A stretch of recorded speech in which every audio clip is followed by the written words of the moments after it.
Hello, welcome to Wednesday's live stream. How is everyone doing? If you're new here, I live stream twice a week, Wednesdays at 6 p.m. Pacific Standard Time and Sundays at 5 p.m. Pacific. And we talk about mental health, your healing journey, any questions you have about relationships, narcissistic personality, or any of the, personality disorders, toxic relationships, and healing and recovering from those. I got you. We're here for that. Or anything that's along your healing journey. A lot of my work, there's an intersect between psychology and spirituality and quantum physics. So we also talk about manifesting our future and everything, and getting all that, deleting the negative mindset, uninstalling the negative mindset, and installing a better program, because your mind is like a computer. So if you have a belief system, and it might just be unconscious, just put there from childhood because of your parents or caretakers, negative beliefs or false beliefs about things, and you just kind of accidentally or unconsciously inherited them, and they're holding you back, and you could just release them right now. And they're usually just beliefs, false beliefs that we really think are real, and about ourselves, about how the world works, that are holding us back. And so we can decide to let them go. So there's that too. So any questions you have about that, narcissism, let me know. I'm going to pull up the live stream here so I could see your. Hi, Joe. How are you? Good to see you. And so I also answer questions that I get that people DM me or in the comments. And so one of them is about, here, I'm going to read it exactly. It was actually from YouTube. And it's a good question because, Bob, there you are. Hi. I messaged you on Instagram. No worries at all. We were missing you. We were hoping that you were okay. Sorry I missed the live stream. I was exhausted. I love that you slept. I love that you got a lot of sleep. Bob, you missed such a good live stream. Okay, so all these dudes were in there, and they were like guys like get hostile about the fact that, because I was talking about the fact that women, statistically, unless you're with like a really good man that like takes care of you and is attentive, like a lot of women, when they get into marriages or they have kids, they regret it. Okay.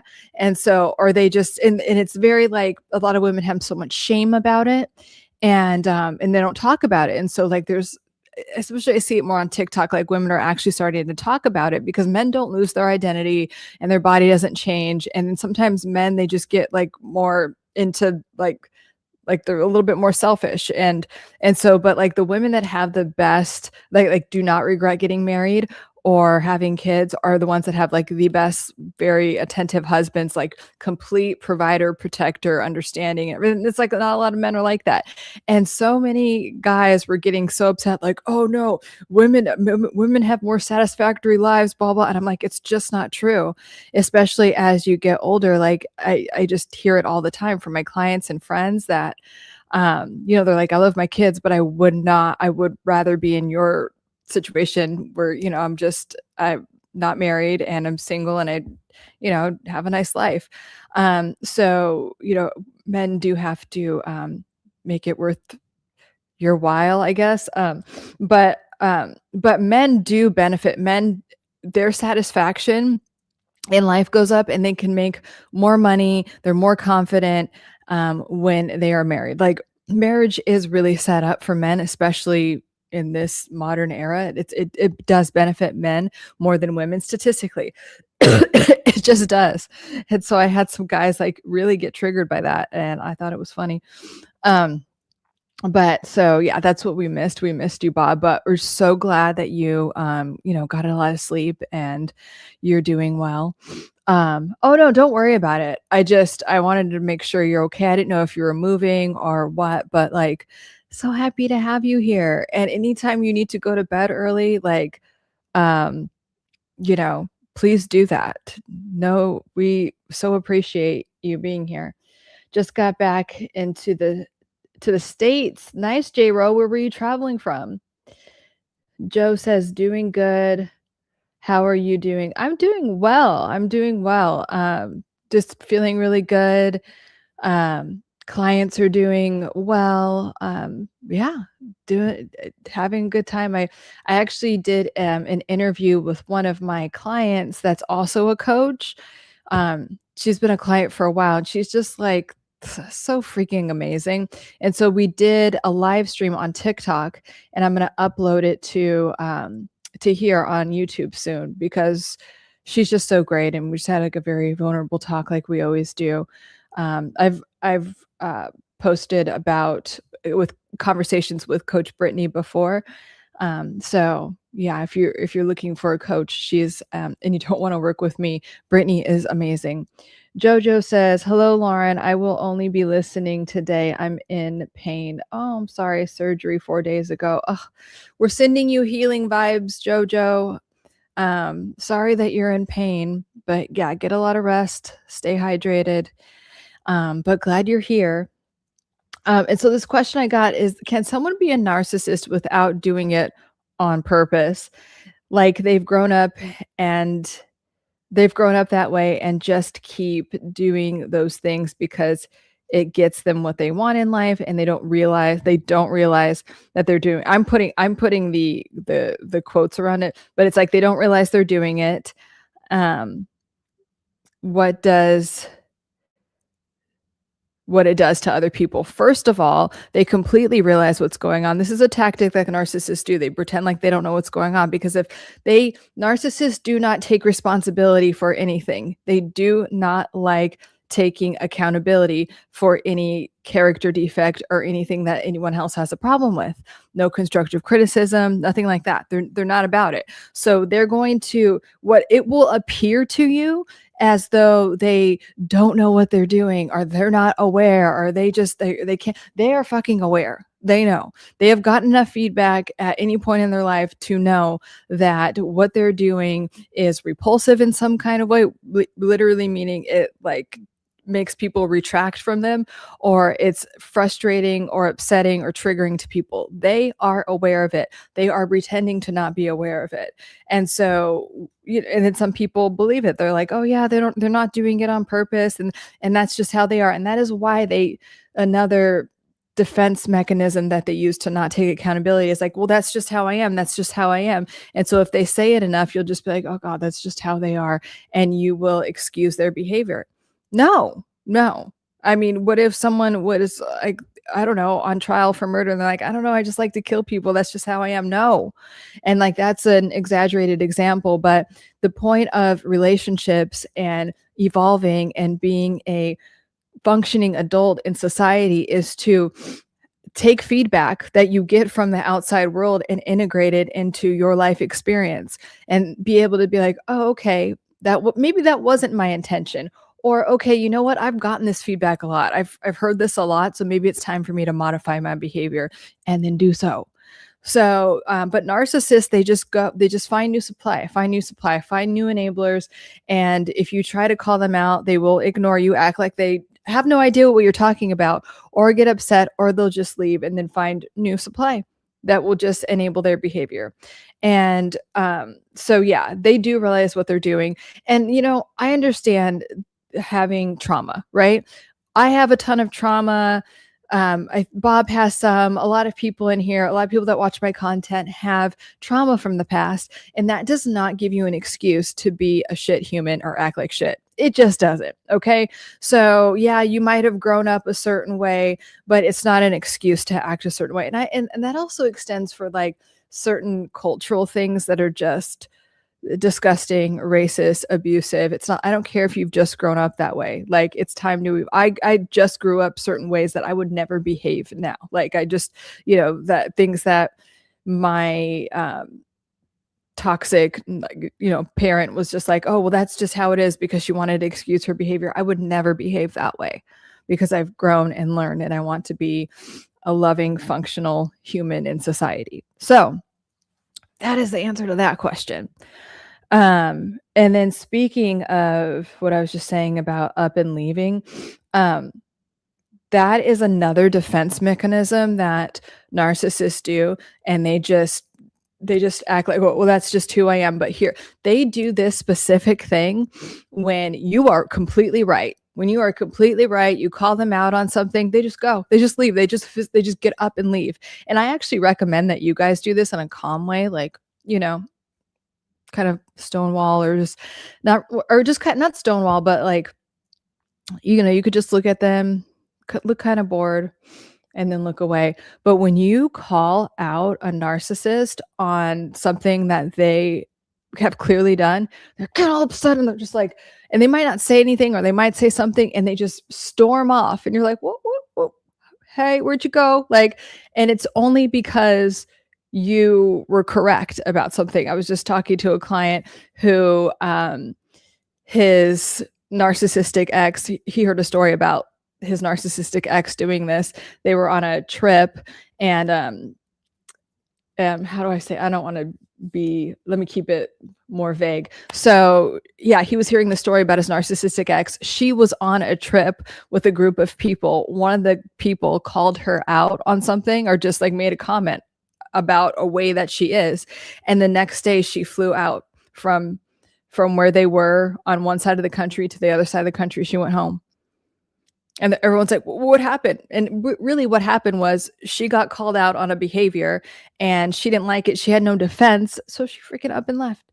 And that's what they'll do. They'll leave because they know that you're right, and they have no other, defense for it. So that happens too. Let me go back to the live so I could see your comments there. Here we are.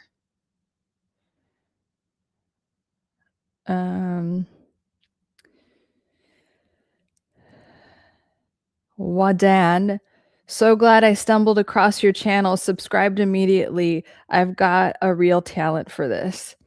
Happy to have you, Wadan. Welcome. I live stream twice a week, Wednesdays and Sundays. It's so good to have you.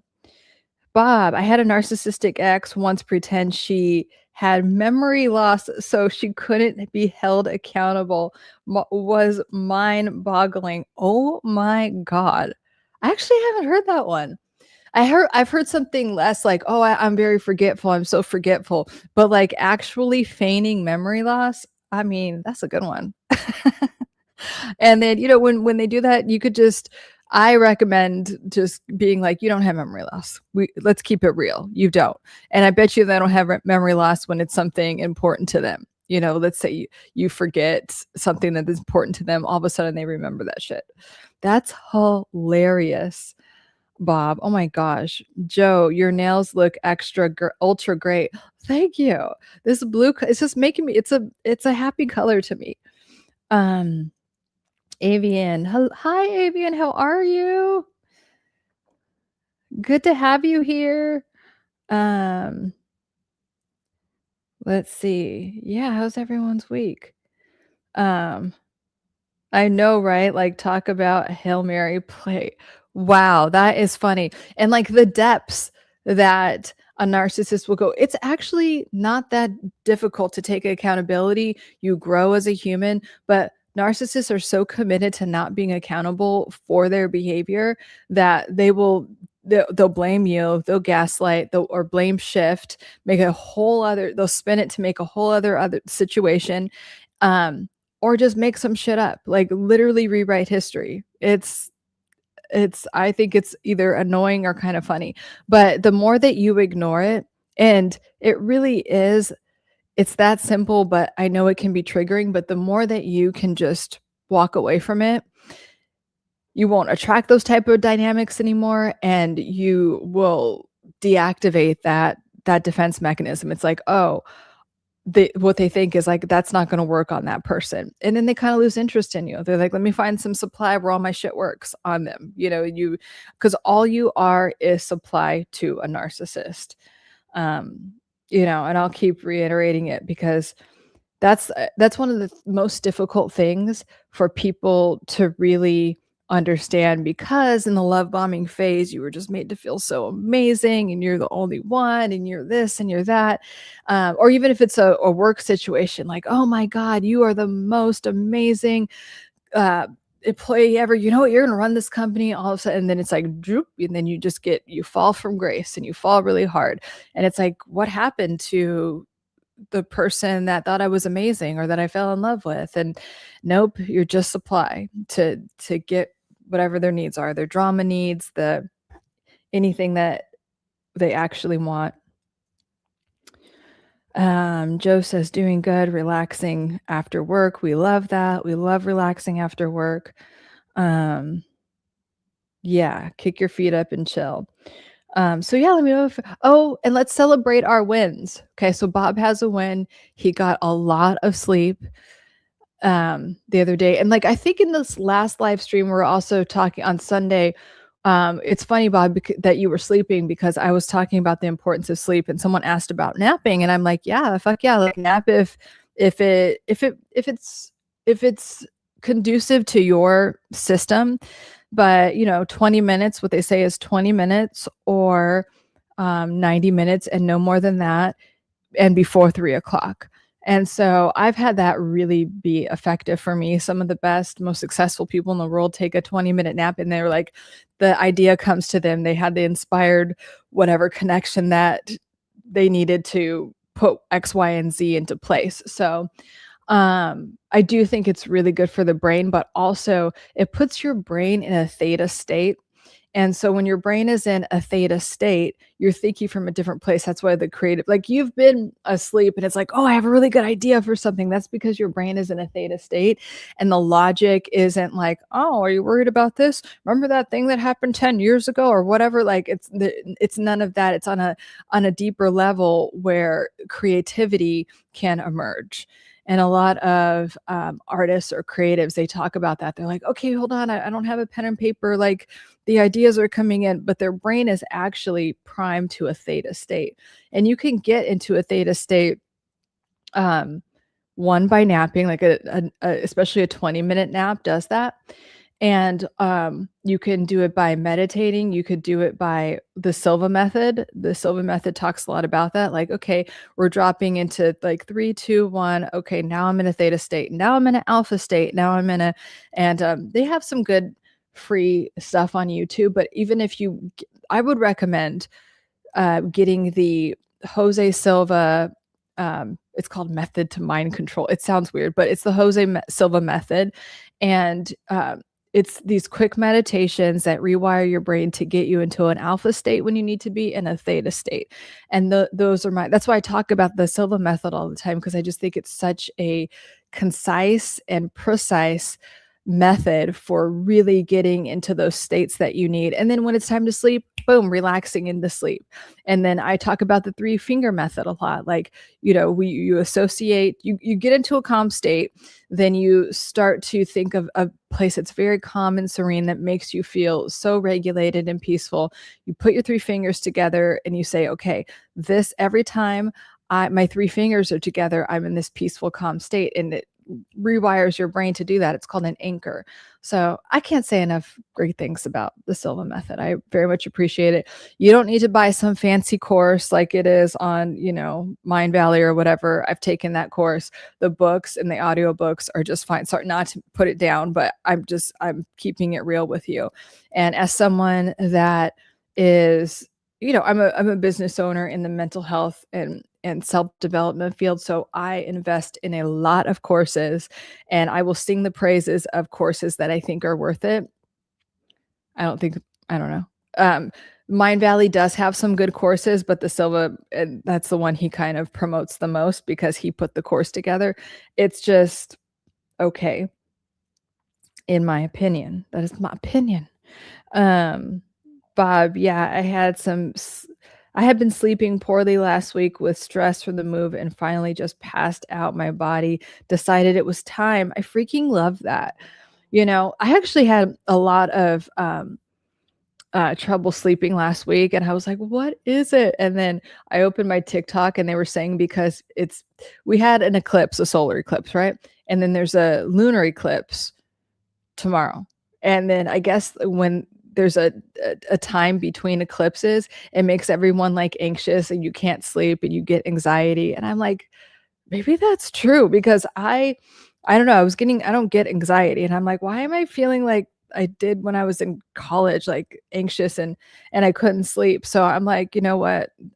Moon and stars, do your thing because I do think astrology affects us, you know.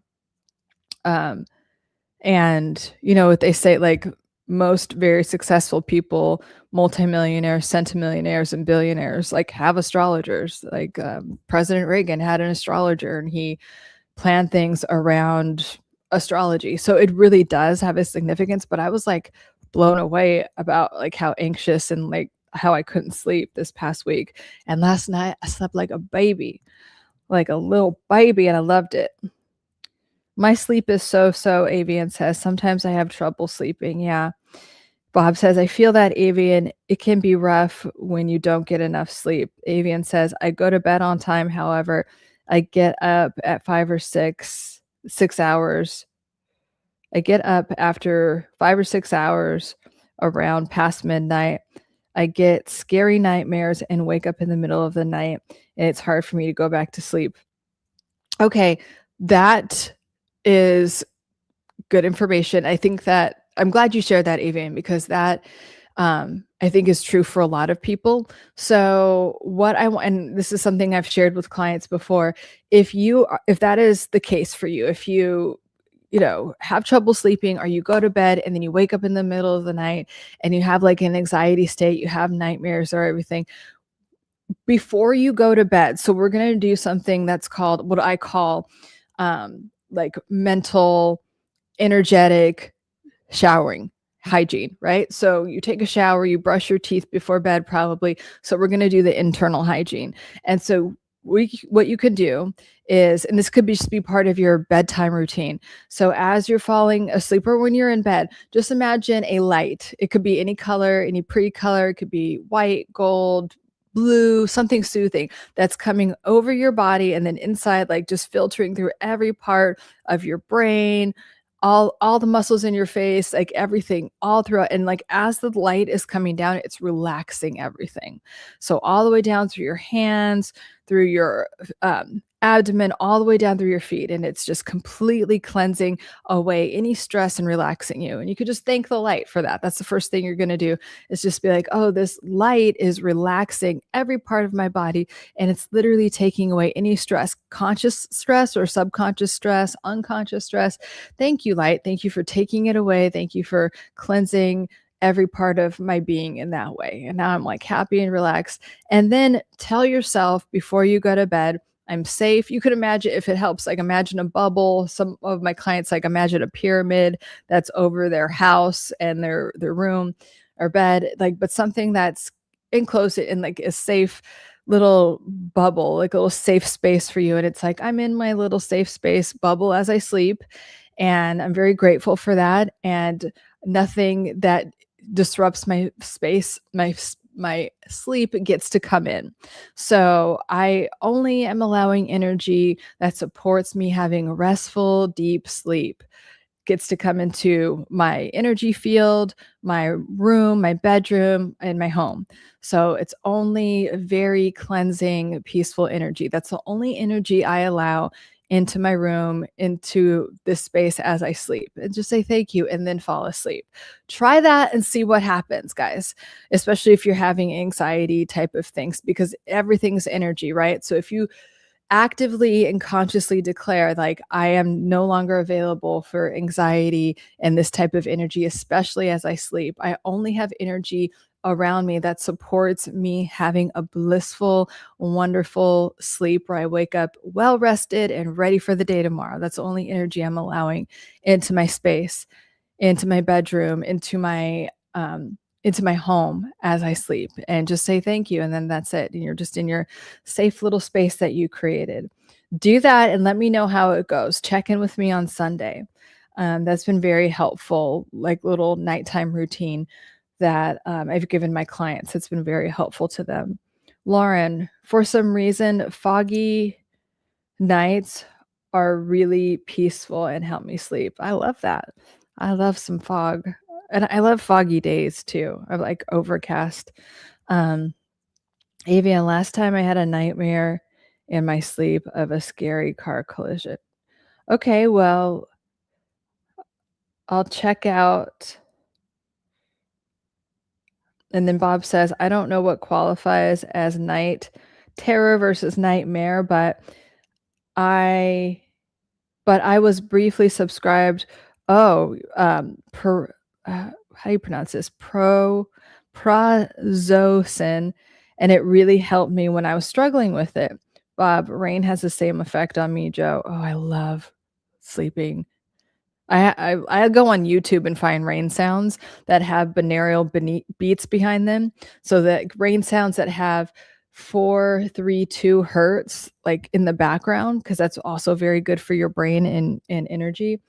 But yeah, like I mean, if it works, like, but again, like you know how you guys personally know how I feel about prescription drugs that are for the brain. It's like just briefly, just to them briefly and then get off of them.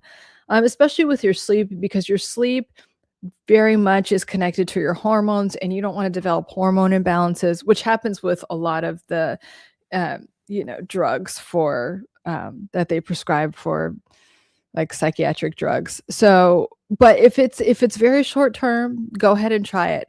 But don't get dependent on anything. I see so many bad things happen with people that take like Ambien on a regular basis. And so we want to just have it be like a brief amount of time. Bob, I didn't have any negative side effects personally, but I'm sure there's a possibility for them. It's a blood pressure medication that's off-brand prescribed for PTSD and night terrors. Wow, that makes sense, right? Because when you're anxious, your blood pressure goes up. So all that's interconnected.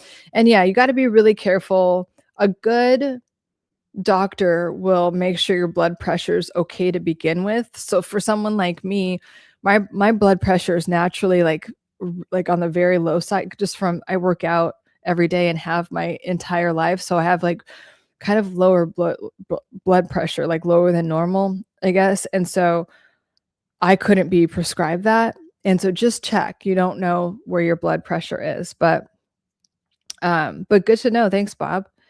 Hi Aries, how are you?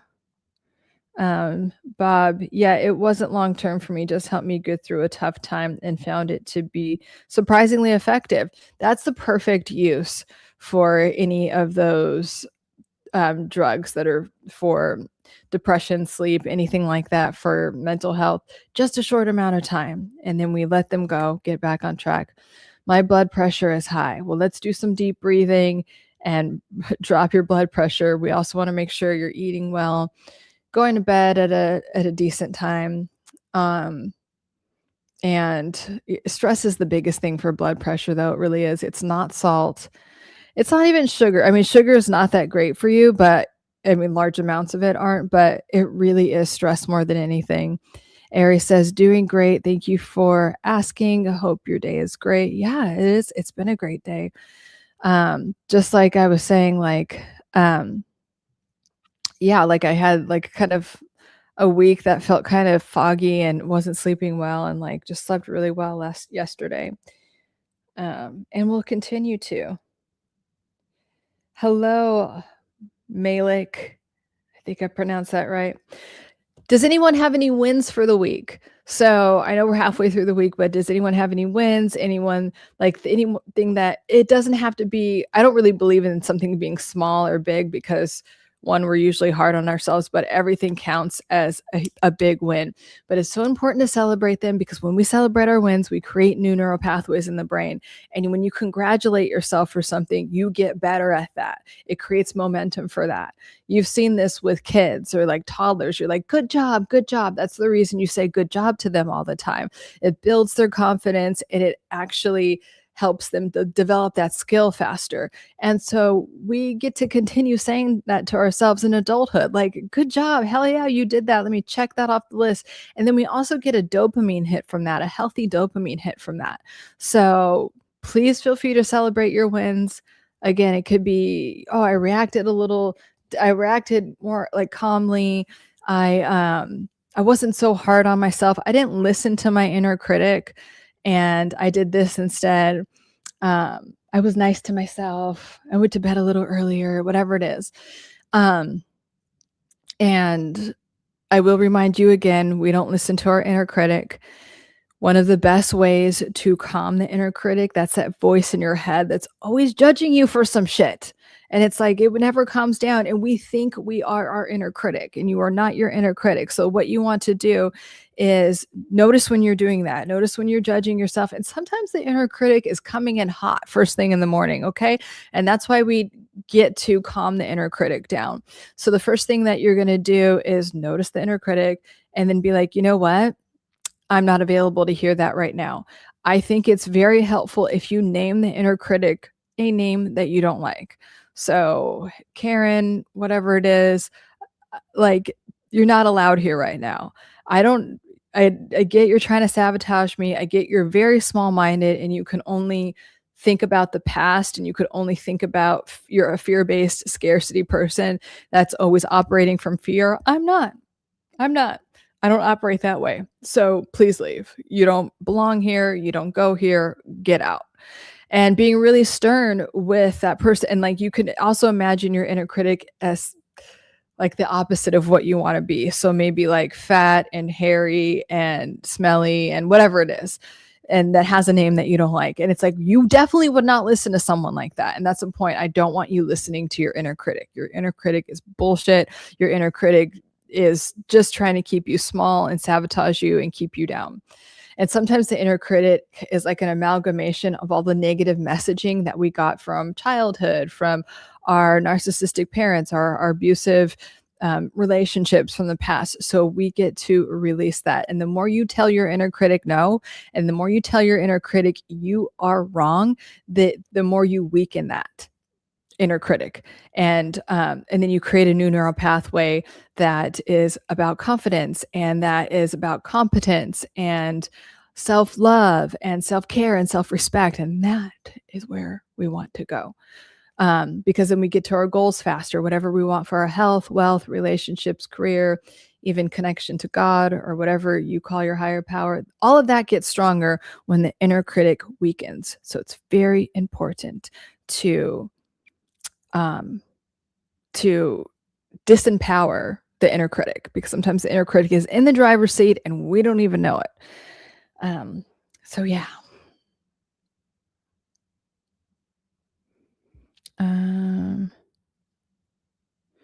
Bob, wise choice, Joe. Much respect. That's not always easy. I missed something, or I don't see it here.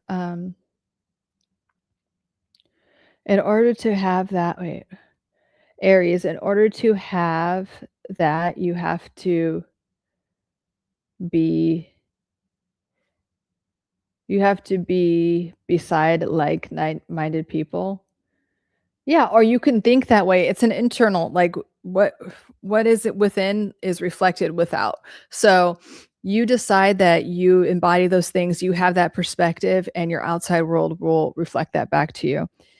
I did not whoop a guy's ass at the gas station for running his drunk mouth yesterday. Jeez. Oh God. I can just imagine that scenario. Yeah, drunk people are well done, Joe. Good. Because, and honestly, like we don't even want to give our precious energy and time to obnoxious drunk people, even when it's tempting. So excellent job, Joe. And then that's what Bob was saying, wise choice too. Nice. Can't trust people these days, Avian says. I just keep to myself as usual to avoid problems. I'm going to challenge you, and not that it's called trustworthy for a reason. People get to earn your trust. But when you, like a lot of times when we have disorganized attachment or what's called fearful-avoidant attachment. Hold on one sec. We don't trust other people, and we might not trust ourselves, and we don't trust other people. But the more you can love and trust yourself, you will notice that there are other people too that you can love and trust and that will actually support you and that are worthy of your trust, because literally the human nervous system is set up for connection, to be supported. And like you can see this with babies, like the first 6 months of a baby's life, they don't even know that they're separate from their mom, but then they start to separate, but they still need all of this connection. You know, that's why, I mean, there's a whole like evolutionary biology thing about like why we think babies are so cute, but it's like for that support. But we need that throughout our life in different ways, but we have to trust the right people. So when we have trauma from many situations where our trust was violated, we get to work on those things. And the more you heal and work on those things and release that old wounding, I promise you, people will come into your life that are fully trustworthy, that will love and support you, and that you can actually trust, Avian and everyone else, just so you know. And like you wouldn't, Avian, I feel like you wouldn't have found my channel if a part of you didn't know that was true, that you can trust people. Should you trust everyone? Fuck no. But there are people in the world that are trustworthy and that you can trust and that want to be supportive of you. James, I'm clean and sober on my way to church, been eating home cooked food, and I'm pure. I love that, James. Oh my gosh, congratulations. That must feel amazing, and we are so happy for you. Awesome. I freaking love that. Keep that momentum going. How inspiring. Joe Wolf, yes, it was not easy, but I'm not in jail. Yeah. And like that's what I mean about people that like would cause that kind of reaction at first, like the drunk, whatever. It's like, why would I do that for this guy? I mean, he's probably gonna wake up and not even remember his behavior. And it's like that energy expenditure and to end up in jail for what? For that trash? Nah, let's not. Um Bob, Avian, you just gotta, let me try reading it from here. Um,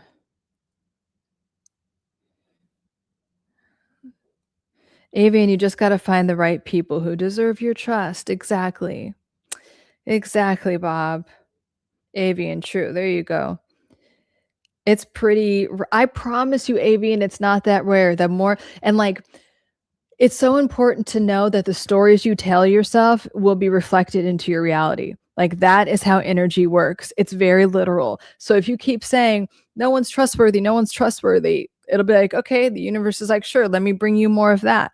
But even if you could start by saying, like, I'm working on trusting people, that's a huge upgrade. Now you're allowing some space for good people to come into your life. But if you keep repeating, no one's trustworthy, it's just going to, that's the only thing that you're allowing into your reality. But if you can just go up a level and be like, I'm working on trusting people and I'm working on trusting myself. I think that both of those things are there. Typically for people that say they can't trust anyone, they also have conscious or subconscious things around trusting themselves. So you can say to yourself this week, just a little bump, a little slight reframe of, I am working on trusting myself and I'm working on trusting other people. I'm working on that. I'm moving towards that. Just start there. That's my invitation to you. I think it'd be really helpful. Um, let's see. Bob, I feel that, Avian, but they're out there. Exactly. Bob, congratulations on sobriety, James. One of the most rewarding things you can do in life, in my opinion. Word, for sure. Like true sobriety is one of the most spiritual things you can do. And what I mean by true sobriety is not even just from a substance or drugs, because a lot of people, what they do is then channel that addictive energy into a new addiction, right? Like this is why they say in Alcoholics Anonymous, no relationships for at least 12 months, because a lot of alcoholics, they channel that energy, they just go right into a very chaotic and dramatic relationship where they can get that high again. And they will always tell you, it's not the same high. the high you get from people isn't the same type of high, but at least it's something. So really unearthing and uninstalling that compulsive behavior, that compulsive energy, and that addiction energy, and really releasing it is so spiritual. Is so like it will lead to the best relationships, the best life. You get more money, your health gets better, everything gets so much better when you really release that addiction and compulsive energy. And don't channel it into anything else. Avian, I just don't like when people give me a hard time. Yeah, okay, again, but like let's tell a new story, Avian. I don't like when people do that to me either, but like I just don't allow people like that. I stop, like you're very focused on the wrong type of people. You're focused on like, yeah, I mean, I don't like, I don't know when I step in dog poop, but I avoid that, right? Like I also don't think about it. Like, so I want you to start thinking about what it looks like to have a loving, trustworthy group of friends. Start there. So catch yourself every time the inner critic is trying to say, oh yeah, but I hate when people screw me over and I hate this or that, because you'll attract more of that. I had this same mentality a lot when I first started my private practice. I was like, oh, I don't want anyone to screw me over, or like, I want people to pay me for what I'm worth. And I just had all this because I didn't, I had some issues around like my worthiness and some unprocessed trauma about like being screwed over and not being appreciated in those things. So when I worked on that and I decided to create a new belief system, I have clients that just, oh, of course, yeah, like easily pay me. I trust all of my clients. Like it's just, and I have friends, and the ones that weren't trustworthy, they just dropped off. It was crazy. It was like a light switch. It was like bloop, like they just, or like when a fly comes towards like one of those fly zappers, it was like, bing, like I shifted my energy, and all of the negative bullshit people went away, and all of these amazing people came into my life, and everything got better. So again, shift your focus to what you want. Maybe after this live stream, create a list of what you would like friends to look like. Just give it a shot. Just do something different. If we want new results, we have to do something different. So try that. Let me know how it goes. Hi, Gary. Hello, wonderful lady. You are absolutely right. Oh, thanks. Joe, what way to go, James. Yeah, freaking love that, James. Like, we are all so happy for you. We are giving you so much positive energy. Harvey. Hi, you are very oh, thank you. Yes, Gary.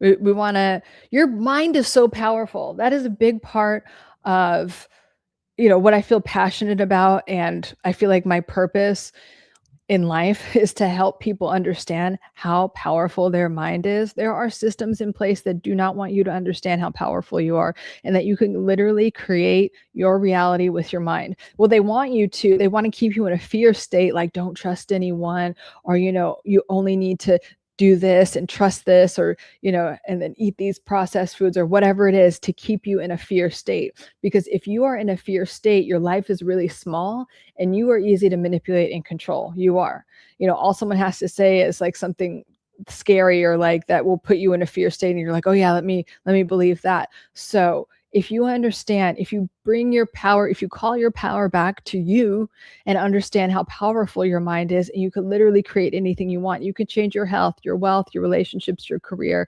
It's all freaking energy, literally on the most subatomic level. This is science. Everything is energy.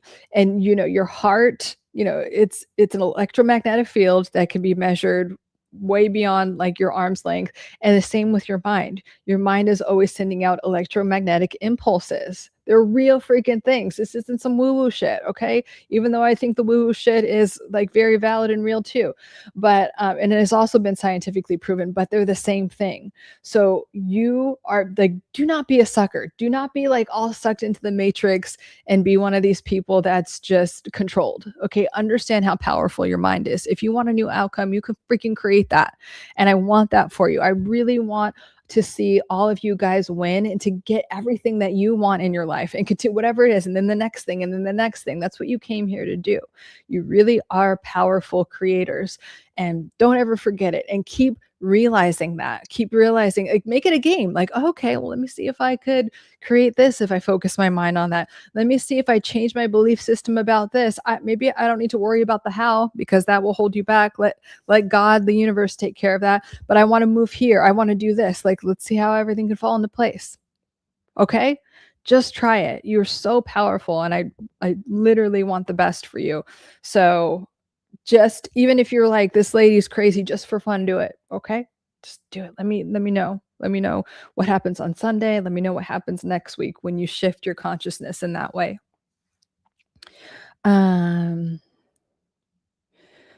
Bob, positivity and gratitude is really so powerful. Yes. Gratitude makes things grow. Appreciation appreciates things.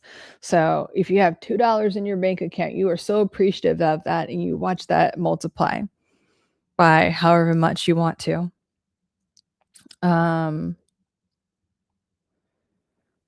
Thank you, Harvey. Bob, and just like the dog poop, scrape those people off and find a better, yes, scrape it off, hose it down, and keep walking. Exactly, Bob. The midnight taco.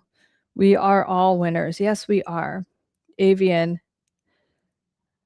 I wish I was born. You do not wish you were born as a perfectionist, Avian, because that is, I've worked with people, and I was given those, or brainwashed with those tendencies too. It's very limiting. So we don't want that either. You just want to be you. The highest state of consciousness, or the highest vibrations, are peace, joy, and love, and then authenticity. So you just got to be you. It's really one of the highest states of consciousness, is to just be you. That's all you got to be. You don't have to wish you were this or that. Just be you. Let's see. Hi, Bones. Bob, perfectionism has its negatives too, though. I've seen people really wear on people. Got to find the balance. Yeah, perfectionism is stale. It keeps you stale and stagnant, and it's like, it'll get like moldy, and people that are perfectionists come off very inauthentic. They're like, oh, hi, I mean, they're kind of like the politician type of energy. They don't come off, you don't really, it's like they're like kind of like corporate-y, that vibe of like, you exist, you're kind of like an NPC. It's like that type of vibe, because it's so inauthentic. So we don't really want that. Let's see if I missed any of your comments. So yeah, let me know if you have any questions about mental health, your healing journey, your evolution journey, and if you have any wins to celebrate, please celebrate them. It really does continue that, or it strengthens that neural pathway when we do that. What's up, brother? I like when you guys talk to each other.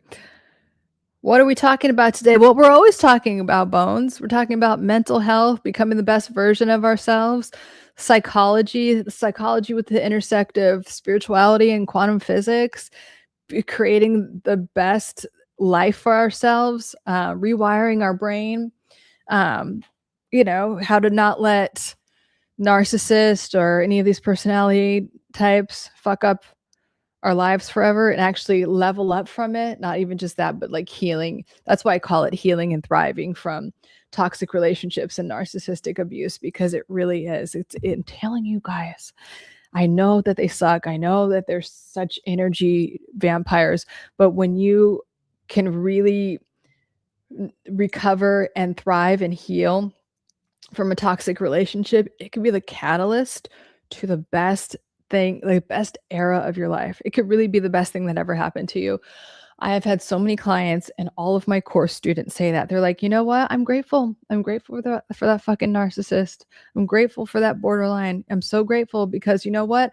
I wouldn't have done this. I wouldn't have invested in therapy or this course in this way. And now I'm over here, and now I'm, creating that side hustle that I always wanted to do, or I made this move in my job, I would have never started my own business. I would have tolerated that abuse from this boss if I hadn't done this healing work. I'm telling you, it always leads to something amazing. Or you repeat the pattern until you decide to change it, until you decide whatever your rock bottom moment is. And it's like, I'm not doing this anymore. I'm leveling up my life. I'm getting rid of these type of relationships. I'm telling you guys. Sorry, I got on a tangent. I got all passionate. The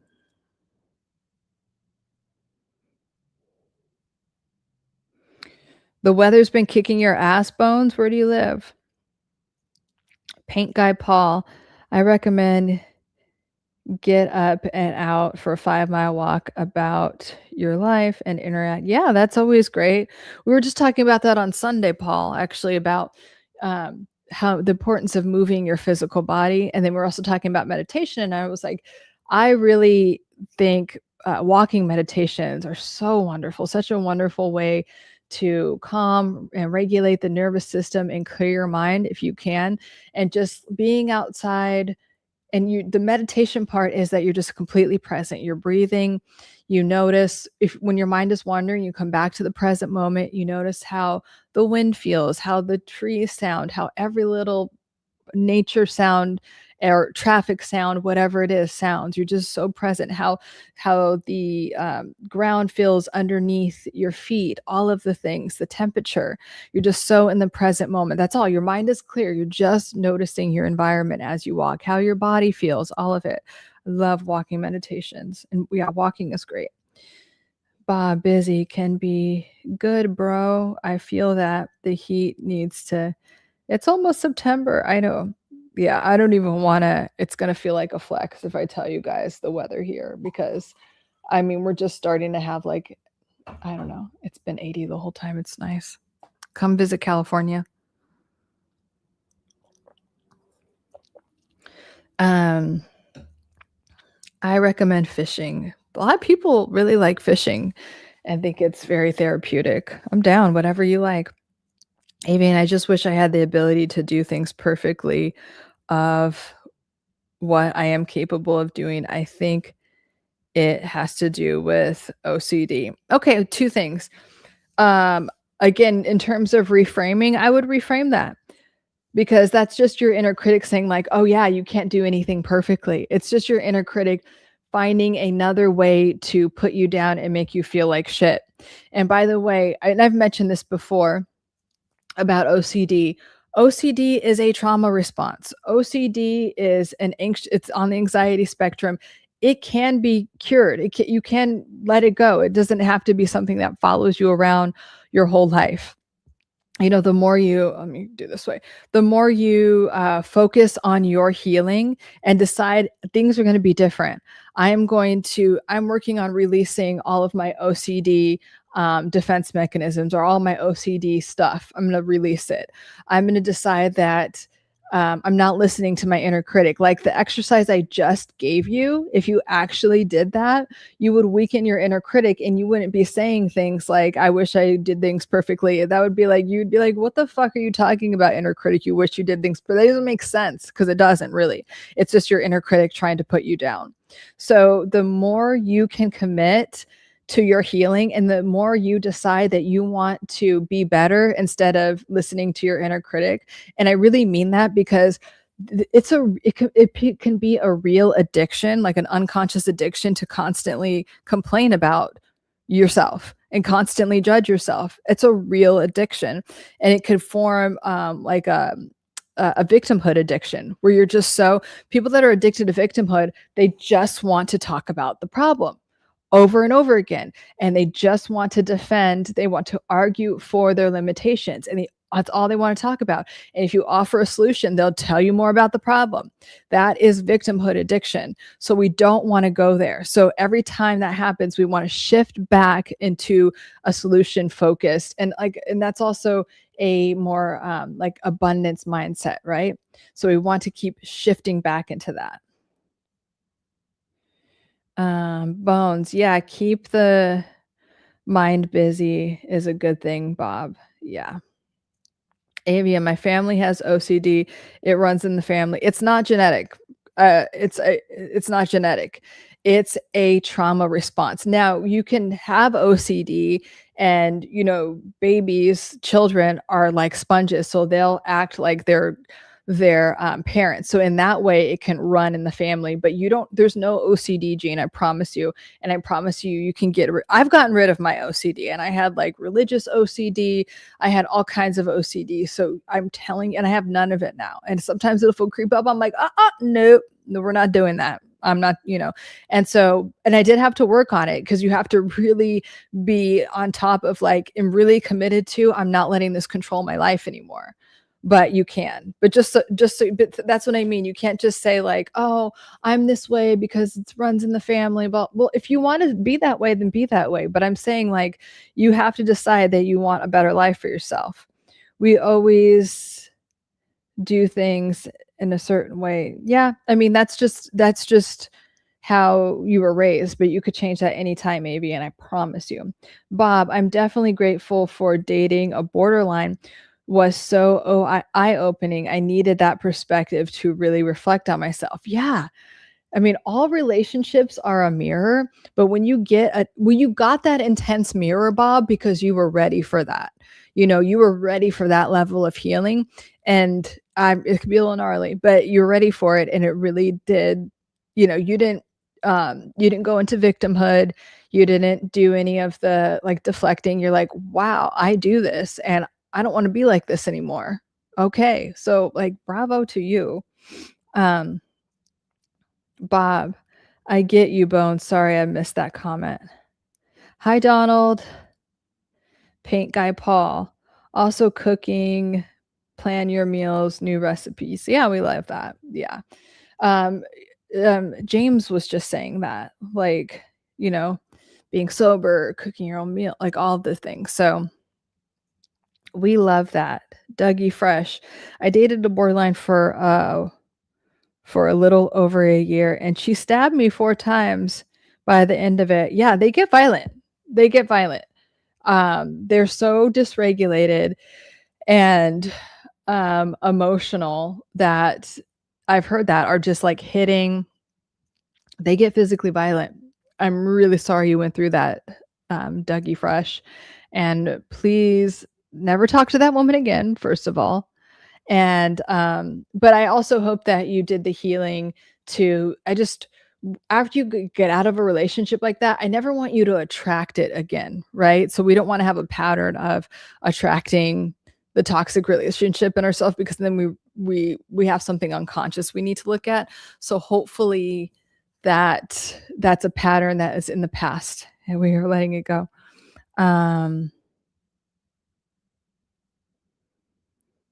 Yeah, that's really messed up. Fishing starts here. Those eyelashes, I know. I just got them done. When I just get them done, they're like really extra. Yeah, we're about being physically safe in here. I'm glad everyone's safe. Avian, what did I tell you? Yes, of course you're not going to be with those type of people. But how about that's why I only attract safe people? That's how I would reframe that in my mind. So instead of that's why I can't be with those, say like that's why I only have safe relationships in my life. That's why I only attract people that make me feel safe and loved and supported. How about that? Just a little upgrade. Bones, one chick burned me with a damn curling iron. Oh my gosh. Jesus. It's not a crazy world we live in. Your world is whatever you believe it is.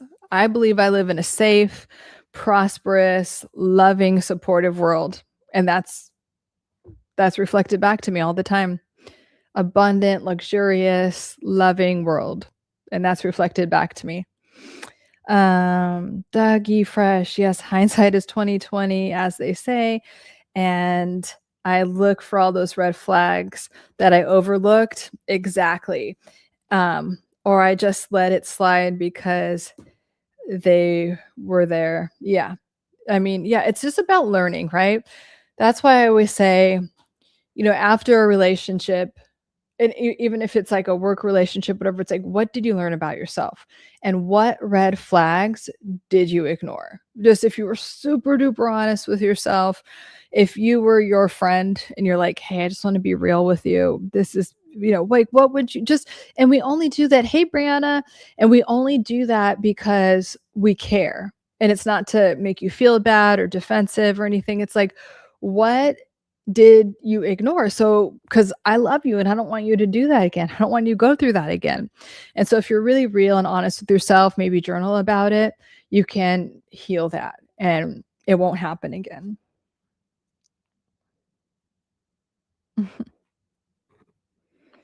um, where was I? Oh, Bob, I've never personally gotten physically violent, but I definitely have said and done some awful things.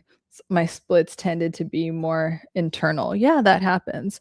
And what Bob's talking about is like when borderline people split. So they like everything's black and white. So they have it's if the other person experiences as like two different people, right? So the real, very nice, loving Bob. And then when you feel emotionally dysregulated, it goes into this defensive, overly emotional, like where you can just be so mean. And yeah, like you can be violent, but you would just say the meanest and nastiest things to really trigger the shit out of someone because that's how hurt you feel. That's the borderline defense mechanism. One of them. Oh, I hate to say it, but I've relapsed. Well, you know what, Brianna? It's all about it's progress, not perfection. That's what it is. Progress, not perfection. And thank you for your vulnerability. And I think you're telling us that because you want to get back on track. So we're here to support you with our energy and everything. But and let me know if you want to talk more about it. But there's so much power in just being honest, like, hey, I relapsed, and you're ready to get back on track. um Bob, Brianna, relapse happens, don't beat yourself up. Exactly. What matters is how you move forward and get back on the horse. Are you safe? Brianna, yes, I am. My wrist just hurts. Brianna, I'm glad you're safe. We are glad you're safe. Brianna, thank you for coming on and telling us that you're safe. And I know that you're saying this because you are ready to get back on the horse. And it's really important to not let your inner critic take over in moments like this, because the inner critic loves when you relapse. It's like, see, I told you, you can't be or whatever, you can't be whatever you want to be, or you're just going to always, no, that's not true. It's bringing you closer to your goal and where you want to be. And we love you, Brianna. We're all sending you a ton of love and virtual hugs. So we're glad you're here. Paint Guy Paul, and when you talked about OCD, I saw it coming on big time late teens. I decided this needs to be gone, and at 75 today, still small bits of it appear, and I immediately get rid of them. Yeah, exactly, Paint Guy Paul. Like OCD is just an anxiety disorder basically, and it's your brain trying to protect itself. It's really trying to keep you safe, but in a very arduous and draining way. So yeah, we can decide that we don't need to behave that way anymore. Joe, thank you for your service, Bones. I served as anti-terror task force um, from '06 to '09. Well, thank you, Joe and Bones, for your service.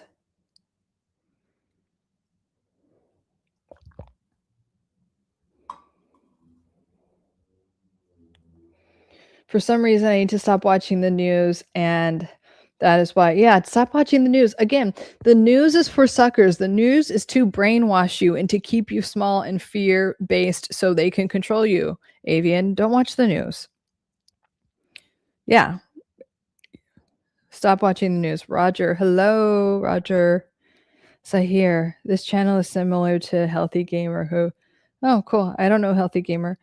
Bob, I love Healthy Gamer. His BPD video was one of the first things I watched in my research on it. Nice. Bones. But all right, I'll catch y'all later. Nice talking to you, Bones. Love you. Joe, thank you, Bones. Have a good night. Bob. I almost joined the Marines out of high school, but the recruiter wouldn't stop calling me at work, so I blocked him. Oh my god, I love it. That's so funny. You're like, "Nope." That's very funny. Well, let me know if you have any other questions. I'm gonna wrap up soon because it's late where Bob is, and he's moving soon to Texas. Woo! We're excited for him. But great questions and comments. And most of all, thank you guys for your vulnerability. Thank you for talking about what's been really going on for you, what you're struggling with, because that helps other people. And also but most importantly, talking about it and being real, it helps you, especially in front of other people, to be really vulnerable. That's again like one of the beautiful things about being in a 12-step program, is that you're just like in this huge community of people that all they want to do is support you in your recovery. So yeah, Brianna, I just want to go now, but thank you so much for letting me vent anytime, Brianna. That's what we're here for. You have a great night too. Love you, Brianna. I love you guys all. Thank you again, Bob, so much for being here and moderating, keeping the streets clean, and also like all of your very helpful and insightful comments. Very much appreciate it. I'm actually gonna screenshot that so I remember. Yes, thank you for sharing your vulnerability, Bob says tonight. And we are all very happy that you're safe. Yes, you can overcome it and you will. And yeah, continue to stay safe. So yes, again, thank you, Bob. Thank you to all of you guys. And I'm sending you guys all a ton of love and positive moving energy for you, Bob, whenever that happens. And I will see you guys Sunday, okay? I love you so much. Have a wonderful night and rest of the week, and I'll see you on Sunday.